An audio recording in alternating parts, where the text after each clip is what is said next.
تبارك الذي نزل الفرقان على عبده ليكون للعالمين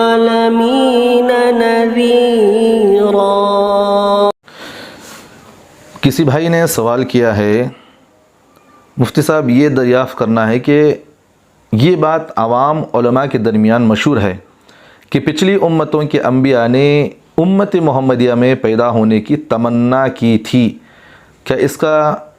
کہیں شرعاً کوئی ثبوت ہے؟ جواب دے۔ دیکھیے بھائی، جواباً عرض یہ ہے، سابقہ انبیاء علیہم السلام کا امت محمدیہ میں پیدا ہونے کی تمنا اور دعا کرنے کا ذکر کسی معتبر مرفوع حدیث میں نہیں مل سکا، لہٰذا اس طرح کی روایت کو بیان کرنے میں احتیاط کرنا چاہیے۔ البتہ حضرت موسیٰ علیہ السلام کے بارے میں تفسیر طبری میں سورۃ الاعراف کی آیت وَلَمَّا رَجَعَ مُوسَىٰ إِلَىٰ قَوْمِهِ غَضْبَانَ أَسِفًا قَالَ بِئْسَ مَا خَلَفْتُمُونِي مِن بَعْدِي أَعَجِلْتُمْ أَمْرَ رَبِّكُمْ وَأَلْقَى الْأَلْوَاحَ۔ اس کے ضمن میں بعض روایت امام ابو نعیم کی حلیۃ الاولیاء جلد نمبر 6 صفحہ نمبر 18 میں بعض روایت میں ذکر ملتا ہے کہ حضرت موسیٰ علیہ السلام نے جب امت محمدیہ صلی اللہ علیہ وسلم کے فضائل تورات میں دیکھے تو اللہ تعالیٰ سے دعا کی کہ مجھے اس امت میں سے بنا دے،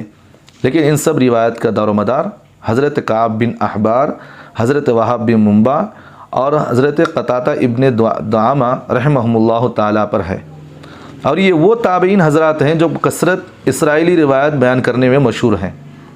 اس لیے ظن غالب تو یہی ہے کہ یہ روایت بھی اسرائیلی ہوگی۔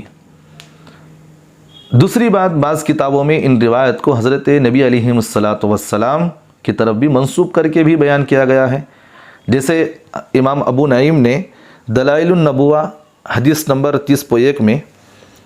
ایک حدیث بروایت حضرت ابو ہریرہ رضی اللہ عنہ ذکر کی ہے، لیکن اس کی سند بھی ضعیف ہے۔ اور اسی طرح حضرت الیاس علیہ السلام سے بھی اس طرح کی دعا کرنا بعض کتابوں میں مذکور ہے، جیسا کہ مستدرک حاکم میں اور دلائل النبوہ للبیہقی میں، لیکن یہ روایت سند کے اعتبار سے شدید ضعیف ہیں، اور امام ذہبی نے ایسے اسے موضوع مندڑک بھی کہا ہے، قرار دے دیا ہے، انہوں نے کہا کہ بھئی یہ سب چیزیں مندڑک ہیں۔ اسی طرح امام طبرانی کی معجم الاوسط 370.1 میں صفحہ نمبر 370.1 میں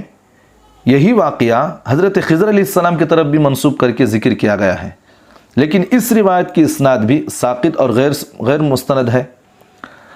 اسی طرح حضرت عیسیٰ علیہ السلام کا اس امت محمدیہ میں امتی بن کر قرب قیامت میں نازل ہونا متعدد صحیح روایت سے ثابت ہے۔ البتہ ان کے بارے میں اس طرح کی دعا کرنا کہ مجھے امت محمدیہ میں پیدا فرما، اس طرح کی دعا کی جو ہے قبولیت کی تذکرہ اور صراحت کے ساتھ کتب حدیث میں کہیں مجھے نہیں مل سکا، اس لیے احتیاط اسی میں ہے کہ جو یہ بات کہتے ہیں کہ سابقہ انبیاء علیہ السلام نے اس امت محمدیہ میں پیدا ہونے کی درخواست کی تھی اور دعائیں کی تھی، تو اس میں بہت احتیاط کرنا چاہیے، اس طرح کی روایت سے بچنا چاہیے۔